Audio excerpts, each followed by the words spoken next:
In today's video, I'm going to teach you how to log out from Slack. Logging out of your account is sometimes necessary, whether you're switching devices, managing multiple accounts, or ensuring security. In this guide, I'll walk you through the straightforward steps to do just that, while also providing a few tips along the way to enhance your experience. Firstly, head over to your Slack application. Whether you're on a desktop, on your mobile device, or accessing it via a web browser, the process is fairly similar. Once you have Slack open, make sure you're on the right workspace. If you're handling more than one, you might want to check that you're logging out of your desired account.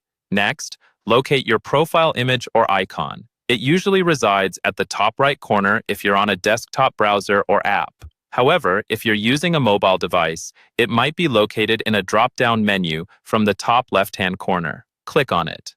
This click should open up a brief menu panel displaying a handful of options that cater to your profile and account settings. Now, within this panel, look for an option that says Sign Out or Log Out. Depending on the version you're using, it might have slightly different wording, but it's generally placed toward the bottom of the list. Select this option to initiate the logout process. After you click Sign Out, you'll likely be prompted to confirm this action, especially if you have unsaved work or messages. Make sure to save anything you're working on before proceeding to log out, as any unsent messages or work might be lost in the process. This step is particularly crucial to prevent losing important or confidential information.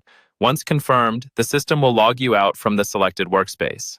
A critical tip here is, if you have connected apps or browsers, you may want to clear your cache or ensure that you've also logged out of any integrated services that work with Slack. This ensures a full security sweep, especially if you're using a public or shared machine. Now that you're logged out, you might notice a prompt to log back in or switch accounts. If you need to access Slack again, simply follow the on-screen instructions to log back in with your credentials, or you can choose to remain logged out depending on your needs. Remember, logging out is a good practice to maintain when dealing with sensitive information or when you're using a shared or public device. It helps maintain privacy and security for your accounts across devices. So that's it for today's guide.